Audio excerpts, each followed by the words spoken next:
Okay, good morning, good afternoon, good evening, wherever you are, different parts of the world. Hello, guys. Hello, everybody. So we have an outstanding webinar planned for you again today. The title is New Digital Transformation Course and Free Course Materials. The speakers are Fram Akiki, President of Jawan Technologies, an industry consultant firm. He has over 35 years of experience in electronics and semiconductor industry, including exclusive executive assignments with Siemens, Qualcomm, and IBM. Fram holds a BS Electrical and Computer Engineering and from Clarkson University and MS in Electrical Engineering, MBA in International Business from the University of Vermont. He has co-authored a number of white papers, holds a patent on RFID cellular connectivity for the IoT market, and is an adjunct instructor at Clarkson University and California State University, San Marcos. The other speaker, Jennifer Bradford, who actually will be the first speaker, is the Learning and Credentialing Program Manager for Siemens Digital Industry Software. Jen has over 20 years experience in the learning and development space across diverse environments from Silicon Valley startups to grassroots community-based nonprofits, and in subject area ranging from industrial and consumer software to economics to fine art. She holds a Master of Science in Instructional Design and Technology from Fontbonne University in St. Louis. What a pleasure it is to invite both of you to join us here and start making the presentation. I think, Jennifer, your screen is showing, so you're all set. Can you hear me all right? Yep. Okay, great. So thanks so much, Krishna, for having me today. We really appreciate it. We're excited to talk to your audience. Like you said, my name is Jennifer Bradford. I lead learning credentialing initiatives, Siemens Digital Industries Software Global Academic Program. The mission of our program is to partner with learners and educators and help future engineers and leaders prepare for Industry 4.0. Jennifer, your voice was not picking me up so well. I think your voice was very clear in the beginning. I don't know what happened to it right. I don't know. Is it okay now? Now it's okay, yeah. Okay, I'll be closer to my computer. So, like you're saying, our mission is to work with learners and educators to prepare what will be the future engineers tomorrow for Industry 4.0 through a solution that includes tools, technical expertise, and obviously strong industry collaboration. The industry landscape is evolving a lot and quickly, and the need for highly skilled technologists is at an all-time high. Design, engineering, manufacturing jobs all over the world are going unfilled due to the gap between the skills employers need and those that recent grads have. Siemens is committed to closing this gap and empowering the next generation of digital talent. So if we look at history, it seems there's always another disaster or crisis around the corner that companies need to deal with. It can be competitors catching up, trade barriers that implode markets, the impact from wars, natural disasters, pandemics.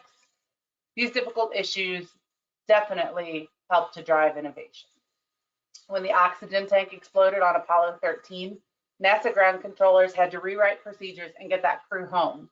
They leveraged their simulator to test the procedures before passing it back to the crew.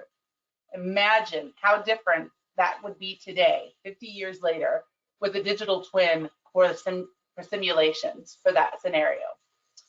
So VinFast set out to rewrite history by becoming the first domestic car maker in Vietnam. We helped them stand up an automotive factory in 21 months. That might not sound very fast, but when you're talking about a brand new factory for a brand new industry, that's incredibly fast. And they did this by becoming a digital enterprise. Then COVID hit. In a time of need, they wanted to manufacture 55,000 ventilators a month in that factory to help people affected by the virus. Moving from autos to ventilators is a lot more easily said than done. So they licensed the Medtronic design, and then they came to us to build the digital twin for manufacturing in just over 3 weeks. 3 weeks to research ventilators and start from scratch. And VinFast engineers succeeded not only in making them, but improving and mastering ventilator manufacturing technology. Vaccine development, always been a process measured in years, if not decades. Over the past 10 years, powerful new vaccine technologies have become available. These technologies, you've probably heard of recently, are called vaccine platforms, like the mRNA platform. They offer a means to use the same building blocks to make more than one vaccine. Because of this rapid availability to utilize platforms for a variety of different targets, the initial development process has been significantly shortened. Moderna, for example, leveraged the mRNA platform, to produce the experimental vaccine that many of you have probably had now in 42 days. Imagine. Think about our customers, whether they're small or big, they're very responsive and very resilient. COVID-19 may be the ultimate catalyst that pushes humans to completely embrace digital transformation. So what allows companies to transform so rapidly and so effectively? What do these top performing organizations have in common? We believe it's a digital mindset. Let's talk more about what that looks like and how we prepare future engineers for this new normal. Our Global Academic Partner Program provides industrial strength software covering the whole value chain to improve engineering across all disciplines. Best-in-class curriculum developed by renowned faculty with technical expertise from Siemens subject matter experts and from our customers. Improves cross-disciplinary theory and application. Graham's going to talk a bit more about some of that curriculum in just a couple of minutes. No cost, comprehensive, self-paced online training for students and faculty provide tool-based learning to expand students' knowledge and to allow instructors to make the most of classroom time. Certifications and digital badges that demonstrate knowledge and skill to future employers, and support for real-world competitions that provide experience in problem-solving, teamwork, project management, all of those skills that we hear over and over and over again employers are looking for. So today, the academic partner ecosystem empowers more than 1.5 million future engineers and leaders at over 4,000 academic institutions globally to provide a strong pipeline of digital talent to Siemens customers. Accelerator provides the bridge across engineering disciplines to enable more cross and interdisciplinary collaboration. That's another thing that we hear again and again and again that companies are looking for, is the ability for an engineer to work across and outside of their own silo. You can see here many of the engineering disciplines that we touch and the software that supports those disciplines. Part of the academic program, Siemens has a broad portfolio of academic bundles that are able to be used at the institution level. Alongside this, we're striving to make our software available to students at no cost and easily accessible from our website. The Student Download Hub shows all the student editions currently available. Particularly during the pandemic, having direct access to download software for students has been so critical, and we've expanded our free student downloads. We also continue to collaborate with leading educators to develop and deliver free curriculum resources to our ecosystem. Because you've still got the huge task of ensuring that you're giving students a solid education in engineering fundamentals, while also seeing to it that your curriculum maintains pace with the incredibly rapid changes happening in industry. That's where our brand new curriculum library comes into play. So, like Fram is going to tell you, we commission the creation of curricular materials written by professionals at top institutions around the world, backed by the subject matter expertise of industry leaders from Siemens and our customers. The curriculum download library is your source for complete curricular packages that include things like lecture slides, notes, video tutorials, lab exercises, model and part files. Like any good library, we're always adding material to this one, so check back often.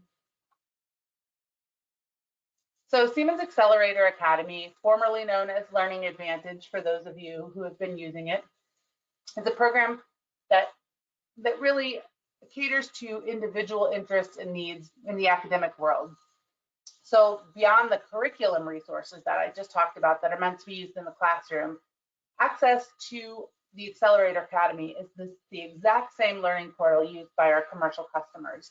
So this gives on-demand access to nearly 6,000 training, self-paced training and videos to really help facilitate that kind of flipped classroom model and to enable students to go further in developing industry and product specific skills. They can earn certifications and additional credentials like badges, digital badges for their resumes or CVs. We're very, very proud of this. As you can see, our partner universities make great use of this as well.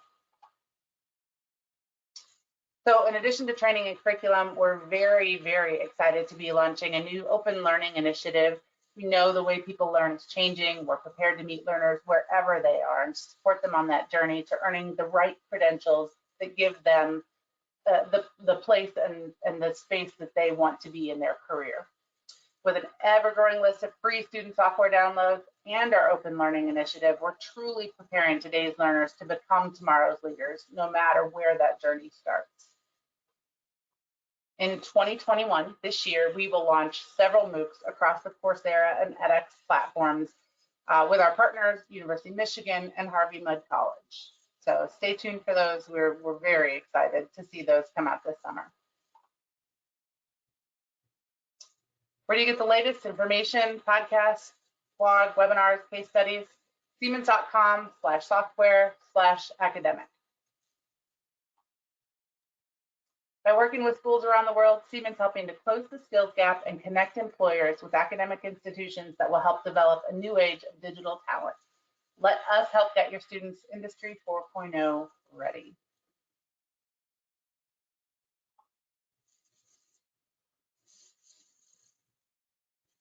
Thank you. Okay, so should we play the video now? Yes, please. Sridhar, you want to make yourself presenter and play the video?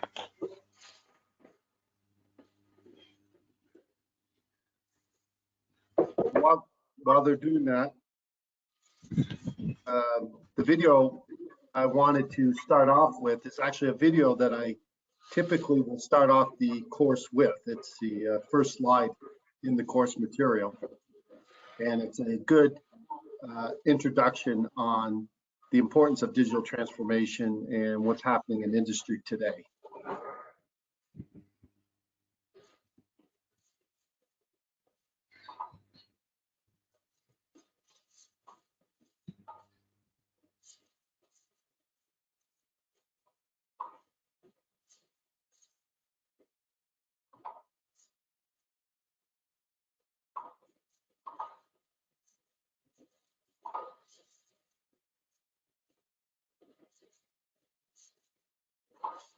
Sridhar, are we waiting? Sridhar? Yeah, I played it, but it doesn't show up. Give me a second.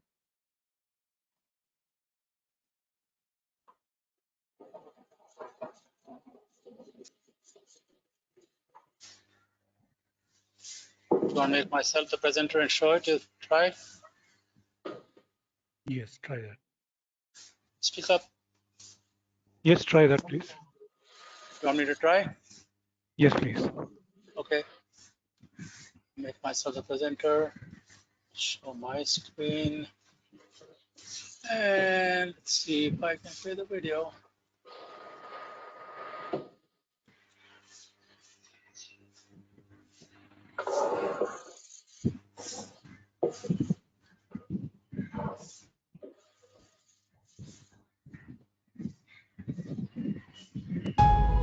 Today is an incredible day. The industrial world is in the midst of transformation, and never before has the pace of innovation moved so rapidly. The digital future of industry is no longer some far-flung promise. Today's products are becoming smarter, more personalized. They're becoming intricate systems of systems, challenging you to harness layers of complexity and data, blurring the boundaries between physical and digital domains, and comprehensive digital twins that represent and validate what is possible are not optional. They're required because they allow you to find new levels of efficiency and performance that are hardly imaginable. New insights, new opportunities, new levels of automation at every point of the value chain. This value chain, This digital enterprise is where engineering meets tomorrow. It's where manufacturing meets tomorrow. It's where electronic design meets tomorrow. These aren't the promises of tomorrow. With Siemens Digital Industry Software, they're the opportunities of today. Siemens Digital Industry Software, where today meets tomorrow.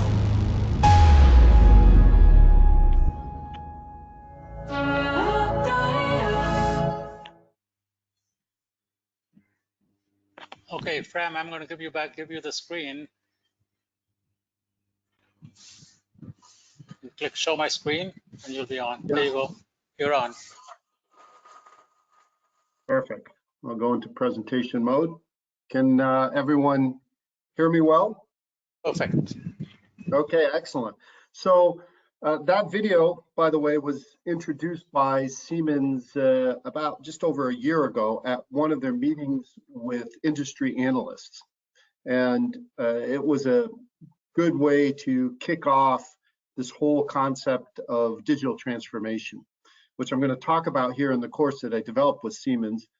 First, I thought it might be good to give you a little more background on myself and June Technologies. It was co-founded by my wife, Janine, and myself back in 2020, last year. Combined, we have over 65 years of experience in industry, particularly the electronics and semiconductor industry. And with some of our additional team members, we're involved in several digital transformation and smart connected products. In addition to my work with June, as the introduction outlined, I'm an adjunct instructor at Cal State University here in San Diego.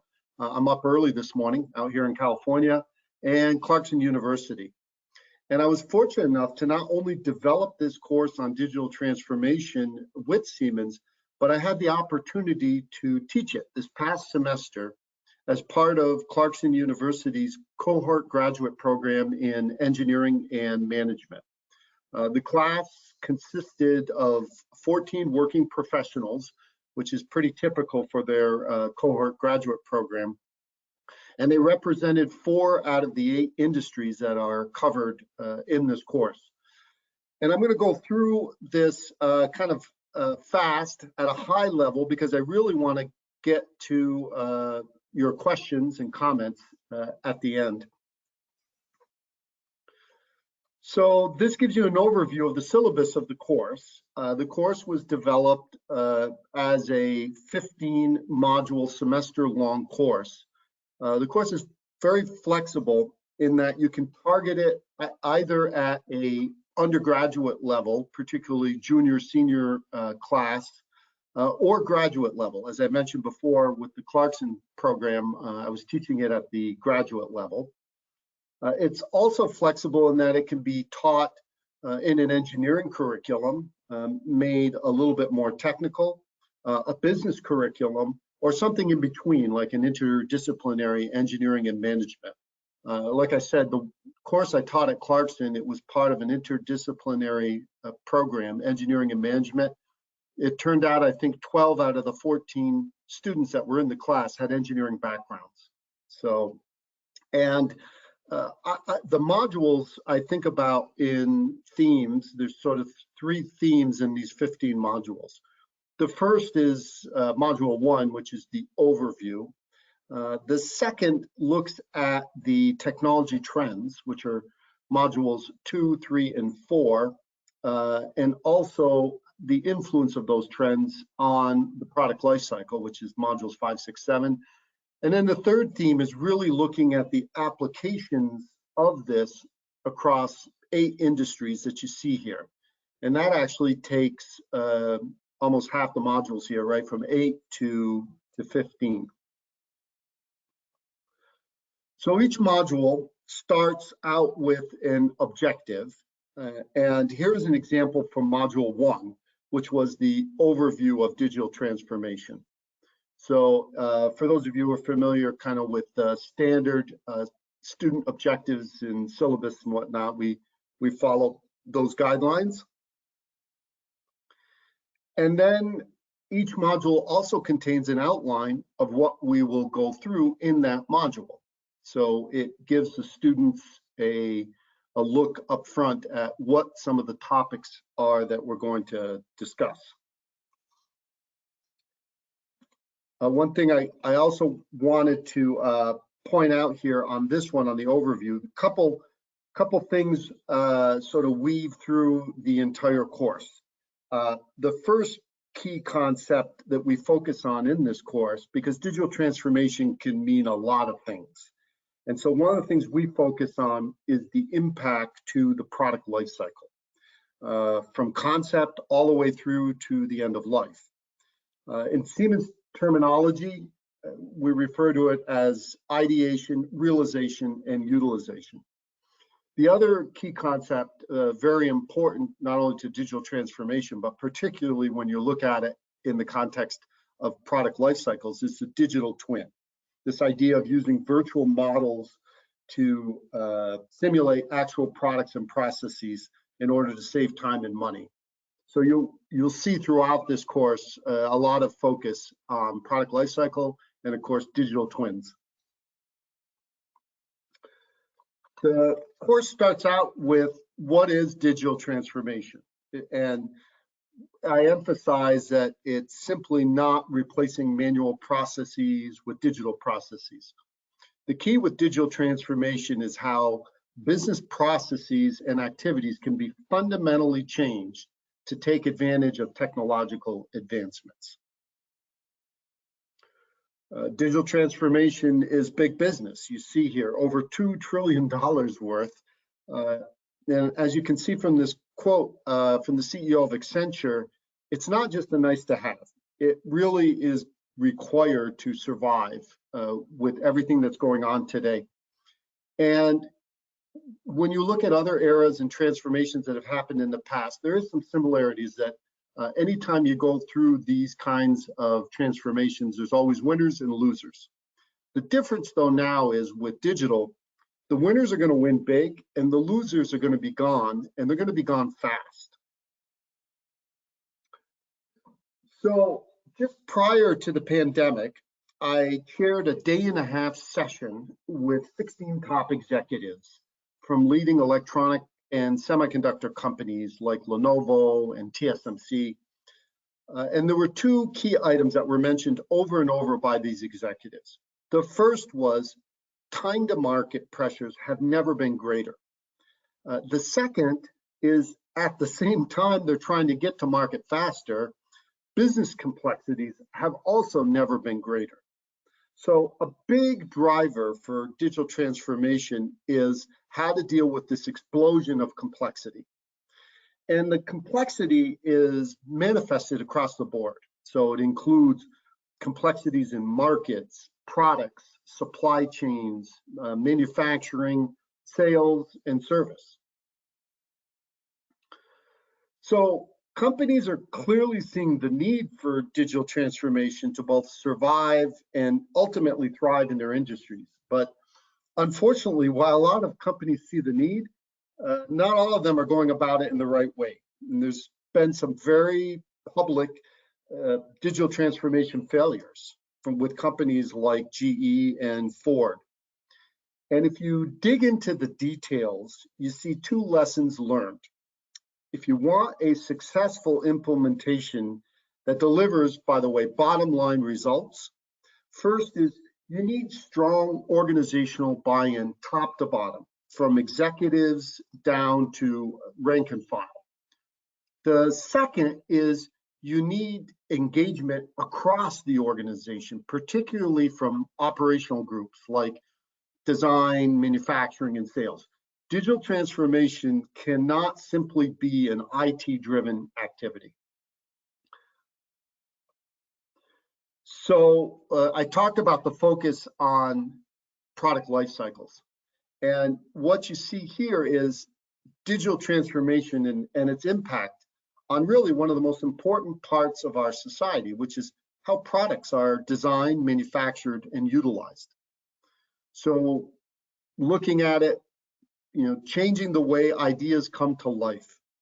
Today's complex products require a different approach. You heard in the video, a system of systems approach to design. Some of the things you see here are generative design. Generative design is a technology that actually mimics nature's revolutionary approach to design. Model-based engineering. So this is integrating electronics, software, controls, along with hardware design process. It changes the way systems are realized, right? So things like machine learning, software and systems that teach themselves to respond and grow, particularly when exposed to new data. You have additive manufacturing is transforming the whole design, manufacturing, logistics support practices. Advanced robotics are more widely being deployed, particularly in the context of Industry 4.0. And then changing the way products are used, supported, and actually this utilization creates new opportunities in the service realm. So here you see a lot of cloud technology being deployed, knowledge automation, right? Intelligent software systems that can perform knowledge work, tasks, including unstructured commands. And of course, big data and analytics, trying to uncover hidden patterns, unknown correlations, market trends, customer preferences, other useful business information. In addition to the product focus that I talked about, I also talked about this focus on digital twin. And if you look a little more closely at digital twin, we see just like digital transformation as a whole, it's strongly enabled by technology. And we go through each of these technology sections in individual modules, but in connectivity, for example, you have 5G, and we talk about the next generation cellular technology and what it means for things like download speeds and latency and connection density and why those are important. We talk about Wi-Fi 6, which is the next generation Wi-Fi technology, also known as 802.11ax, and how important that is, particularly in the business environment, for all these data-hungry devices, from streaming devices, smartphones, PCs, etc., that all have to connect to the network. These advances, by the way, in connectivity have actually spawned a new area called IoT, or the Internet of Things. And it refers to the billions, if not trillions, of physical devices around the world that are going to be connected to the internet, all collecting and sharing data. Almost any physical object today can be actually transformed into an IoT device. Moving on to computing, incredible computing power that we have today. Supercomputers are capable of 10 to the 15th, which is petaflops, floating point operations per second. You have mobile computing, which is computing in your hand, or you can take anywhere, and also be connected at the same time. You have access to cloud computing, very flexible and scalable cloud-based systems using distributed resources, which are often in third-party data centers.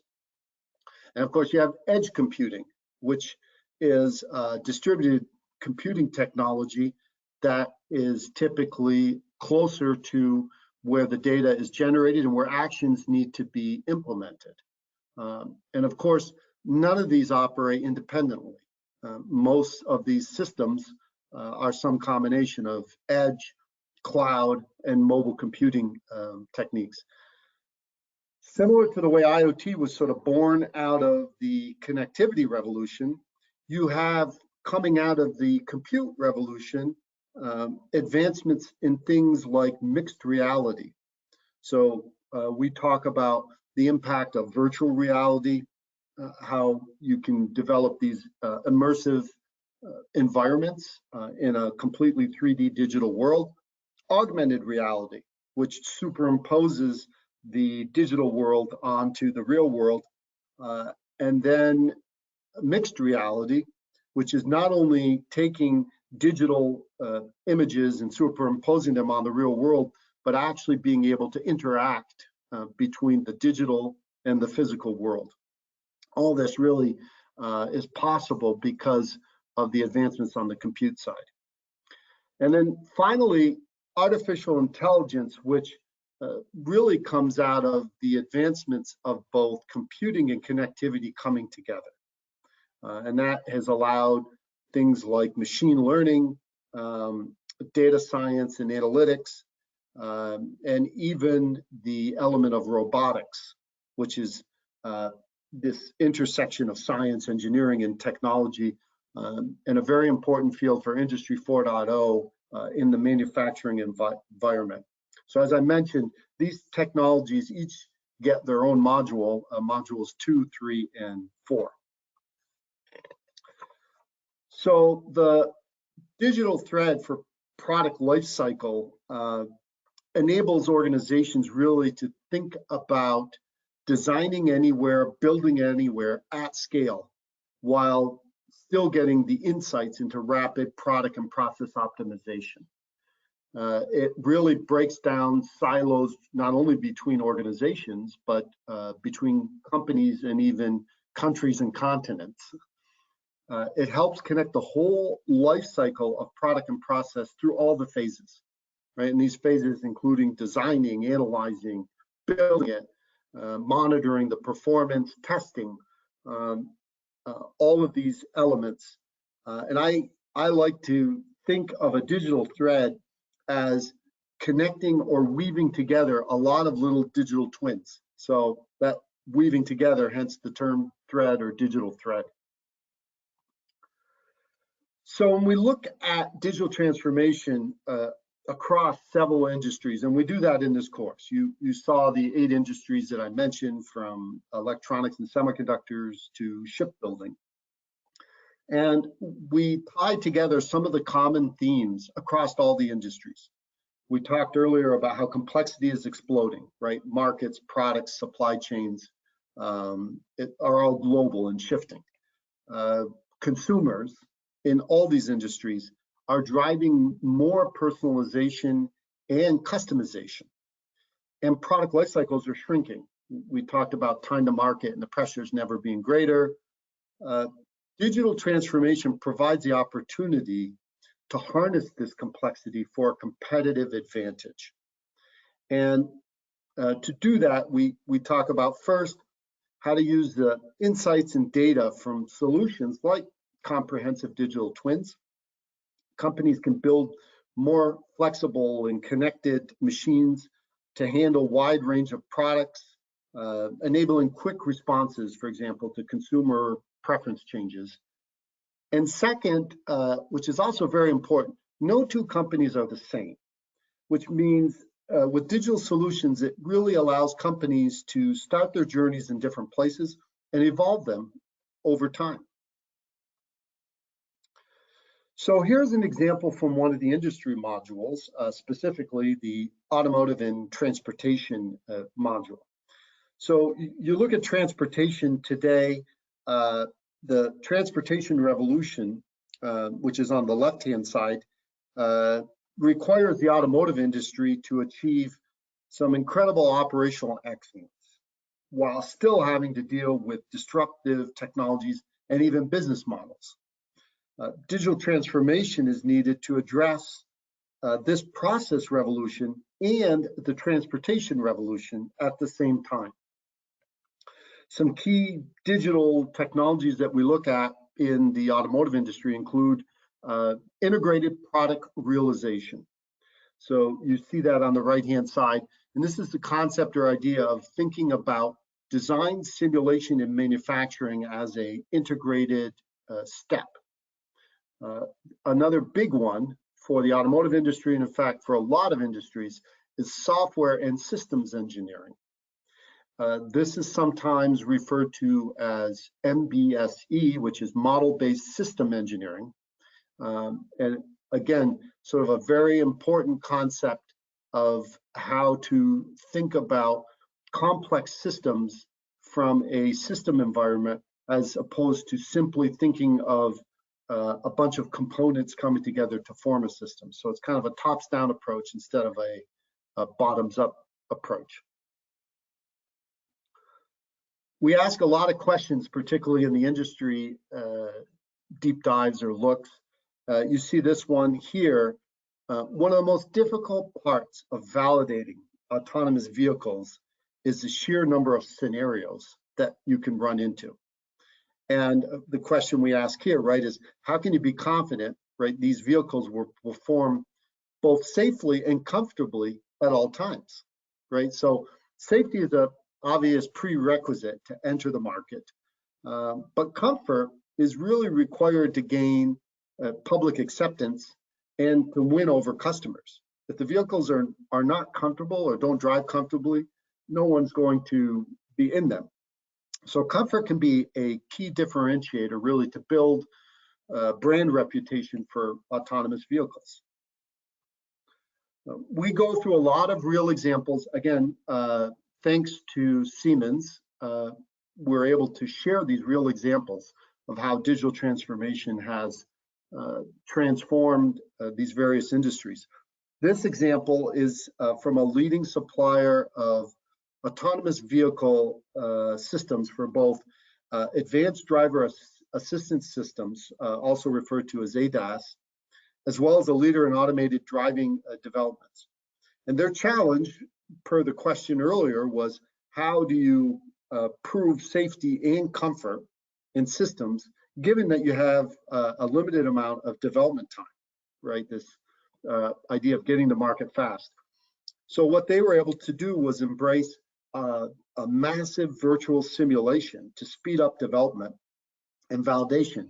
And they front-loaded the design process with a lot of relevant use cases and various algorithms that they would encounter during the operational lifetime. So you see an example here of integrating a comprehensive digital twin of the vehicle and also including its surroundings as part of the complete development. Virtual testing of various kinds of scenarios is done in both various driving environments and even world conditions. So, you know, how important is virtual testing? You can see Toyota recently estimated that to go to level 5. So in autonomous driving, you have level 0 up to level 5, level 5 being complete autonomous driving. With where we are today as a reference point, probably the best vehicle that we have is considered about a level 2. And it's not linear going from level 2 to 3 and onwards. It's more exponential. So it's going to take quite a bit of work to get from today's level 2 to the ultimate level 5. And you see the estimate here. If you had to do this in the classical sense, which in the automotive industry has meant testing on roads, you'd have to drive almost 9 billion miles of testing to get to level 5. And clearly, this is not a practical approach, even with a whole fleet of cars. So this is where the idea of digital twins and massive simulation comes into play and needs to be done in order to get to level 5 without having to drive 9 billion miles. So we talked a bit about the digital journey. I mentioned how every company sort of starts in one place and ultimately goes on this journey in a different way. But one way of tracking this journey is how well an organization kind of really moves from the description or the descriptive step, which is kind of, you know, what happened, all the way up to the right-hand side, which is a more prescriptive measure, which is how do we actually improve and optimize our organization. So you see a lot of this in digital transformation journeys where companies, no matter where they sort of start their journey, they're typically looking at descriptive and diagnostic things, particularly, for example, in the manufacturing environment. And then over time, they start to work into the predictive and prescription. And again, the ultimate goal here is to provide bottom line business results. And so you've heard that time is money. And that is really the premise behind this concept of shift left that we talk a lot about in this course. Whether you're doing massive simulation work or digital twins, the concept of shift left is really pretty simple.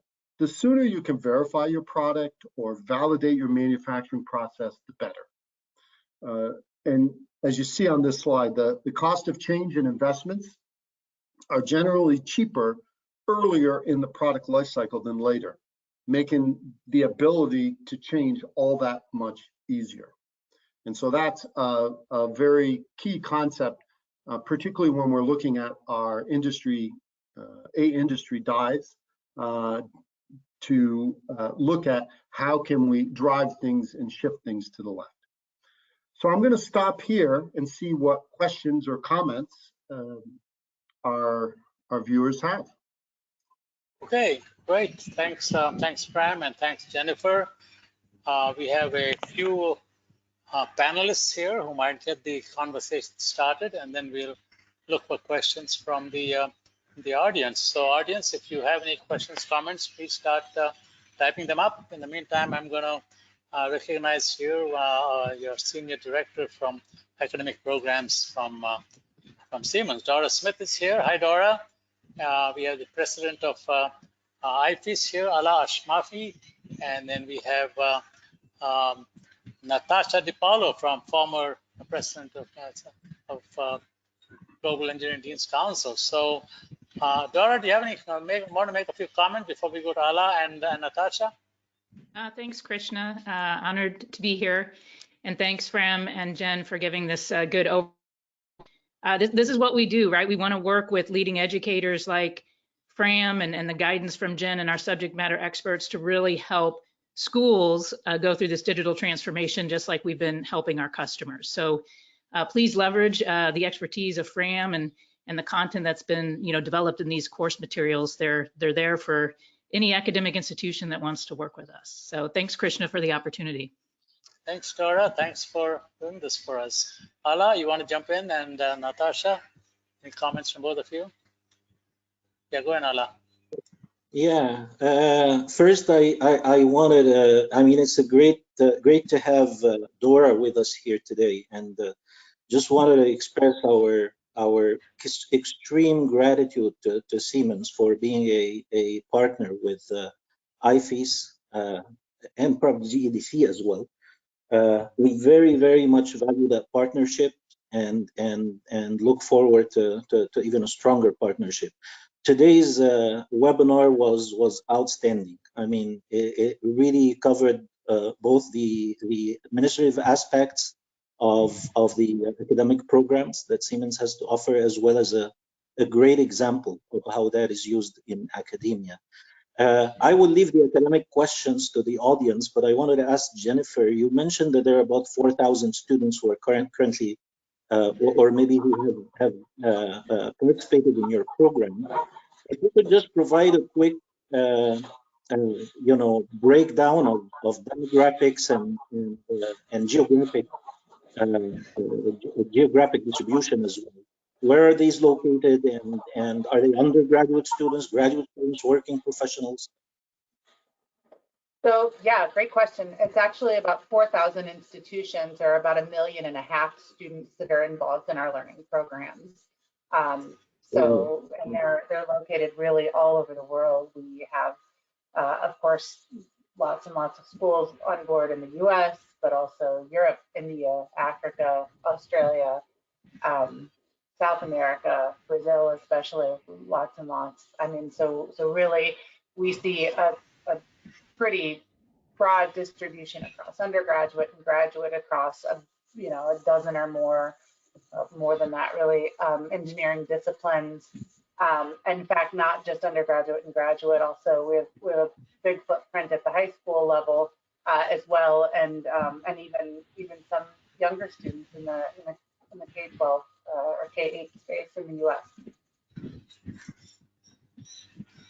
Thank you. Sure. Okay, Natasha, any comments from you?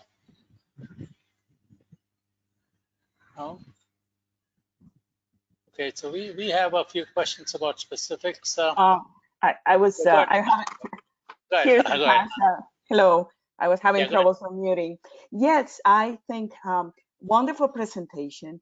I am thrilled to see that, you know, these kind of activities and courses and material is being developed and is reaching so many people. This whole topic of preparing students for the digital era that is already here with us, and building the students to be prepared to embrace and thrive as they hit the workforce, I think is phenomenal. This is an area that I've been working in for a couple of years now. I want to congratulate you for what you're doing. And one thing that, you know, I need to do is to catch up a little bit more with everything that is being done by Siemens. But I congratulate you for the work that you presented, and also want to thank Dora for being such a great partner to the educational community, and always being there supporting these kind of efforts. So yeah, I mean, fantastic. I think I would like to see the day that all institutions will adopt, create their own courses or adopt these courses and expand it. So I think this is wonderful. So thank you for doing this. Okay, thank you, Natasha. A few questions from the audience coming in. Please feel free to send in more questions.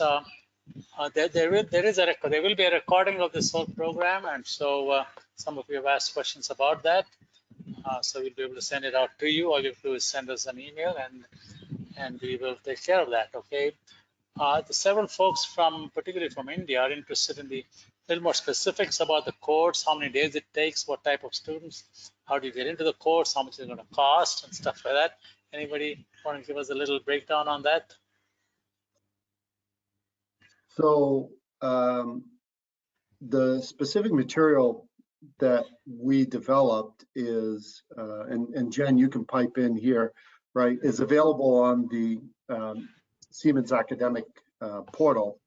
And it's really geared towards institutions, education institutions, using that course material to develop offerings from their institutions. So it's, I don't think it's structured directly as a sort of student learning technique, if you will, right from Siemens. It's really meant to be instructor enablements to various universities. And, you know, as I mentioned, that material was offered this past semester, and I taught it as a course from Clarkson University, and I expect other universities will also pick up the material and offer it. So Jen, maybe you want to add some words on?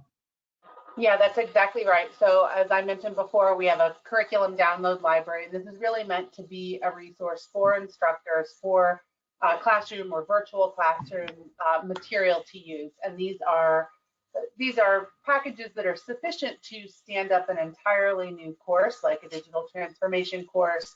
We have NX design, and we have about 20 of them out there right now.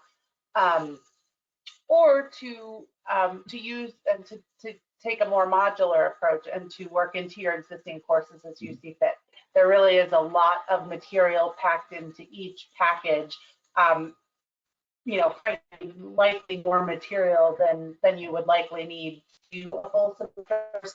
But the reason for that is that we really do want to make it as flexible as possible. So the corollary to that on the student side is that, like I mentioned, we have our Accelerator Academy, formerly called Learning Advantage. This is something that is available at no cost to all of the students at any of the institutions in our partner program. That's 4,000 plus institutions out there that have access to all of these on-demand training courses. And that really is a self-paced solution for learning the tool that students and instructors alike can use to get up to speed on the use of the tool, so that you're not spending valuable classroom time learning that. Okay, so more specifically, are there any examples of universities in India? There's a lot of audience here today from India who has actually taken that next step and crafted some of the material to suit their own needs? There are, in fact, I can tell you that a couple of universities right now are, in fact, developing new curricular material for us, because we don't develop the curriculum in-house. We work with educators like FRAM and universities all over the world. So Valora is one that comes to mind right now that's in the process of developing a new curriculum for us.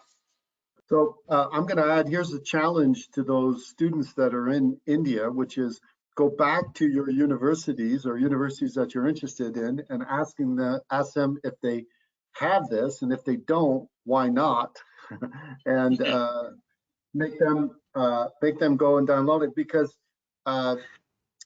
certainly there's a lot of great content on there, right? Not just my own digital transformation. Now I'm going to tout some of the other great coursework that is out there.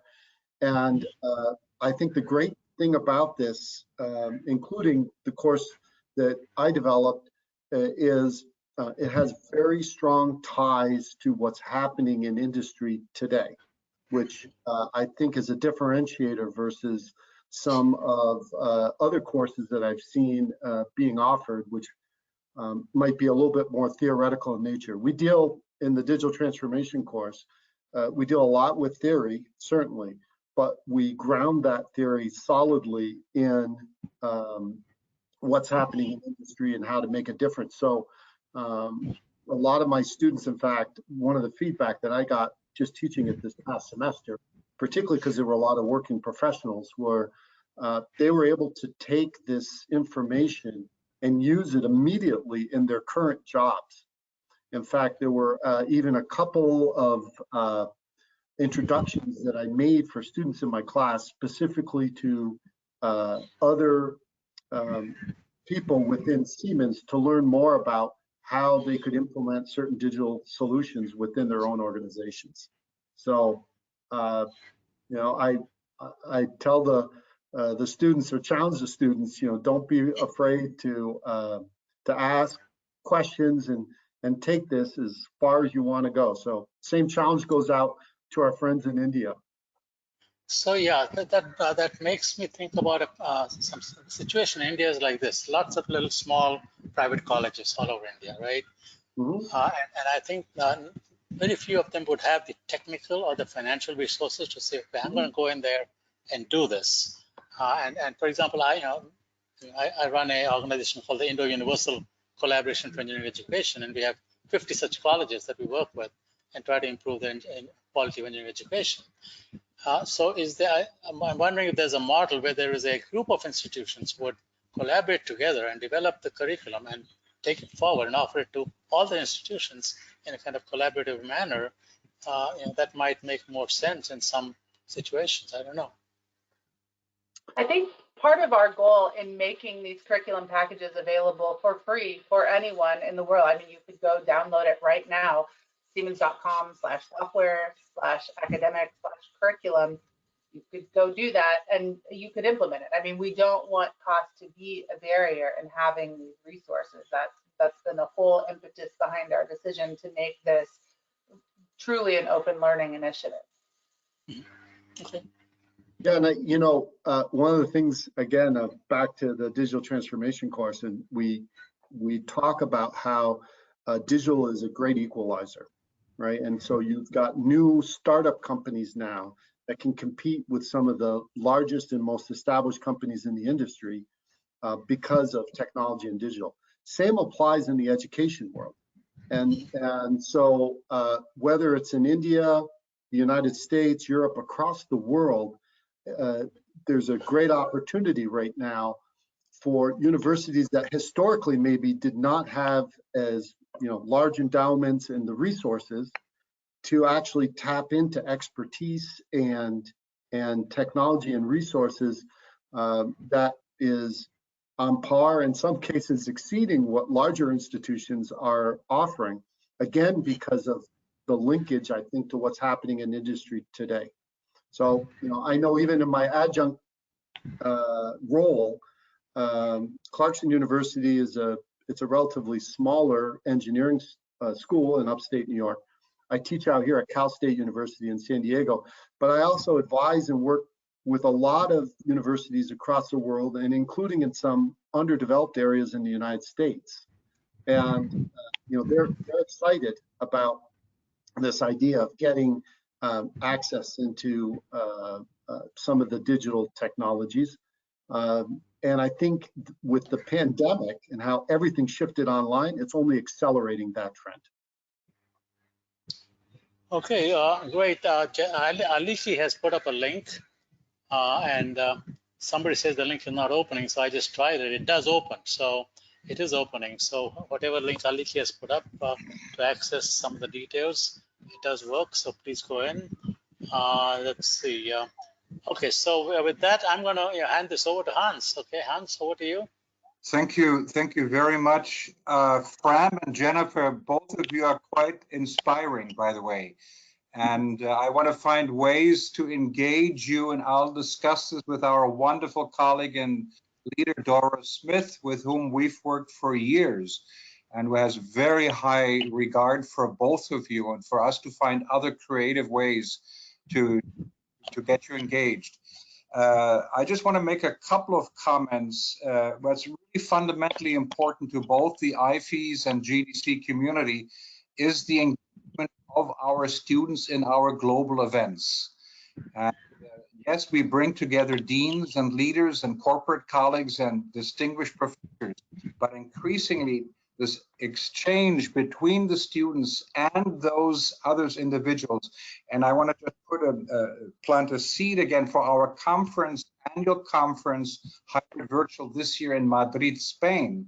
We want to find ways, and I'm working very, very closely with several of my friends and colleagues who are here to have a much more meaningful and successful engagement and build on our past experiences. That's one comment I want to make. Just in terms of IFES and GDC, of course, we work in close partnership with IUCE, with our brother Krishna. I want to highlight also, and again, where also Siemens, very supportive, and others, is our Diversity Award, celebrating that again this year. And I'm working very closely with Siemens, with Dora Smith and that community to celebrate that. And the IFES Duncan Fraser Award. Without going into details, any questions you have, please let us know very, very much about that. I don't want to lose sight, and several that are here on this conversation today, June 23rd, coming up very soon, is the International Women's Engineering Day.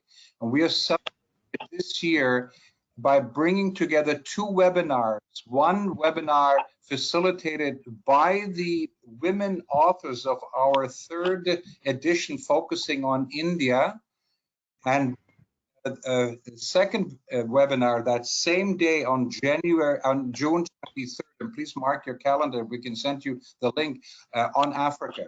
We've been working with the Indian community, over 35 women leaders there, engineers, business, academic, government, and what have you. And in Africa, working with all 54 of the countries, we've been able to bring in at least about 35 of those countries, and women in those societies contribute to our book, to our third and fourth editions of Rising to the Top. I just wanted all of you to be aware. We can send you more information on that. Just finally, and I think the final comment I would is, all of us, I'm daily in contact with close friends and colleagues that are deeply engaged to make a difference in their lives, but we all realize these are very different and difficult, challenging times. And for us, as a global community, the engineering education societies, three institutions that present this webinar, is deeply committed to stay in touch, to support each other in the best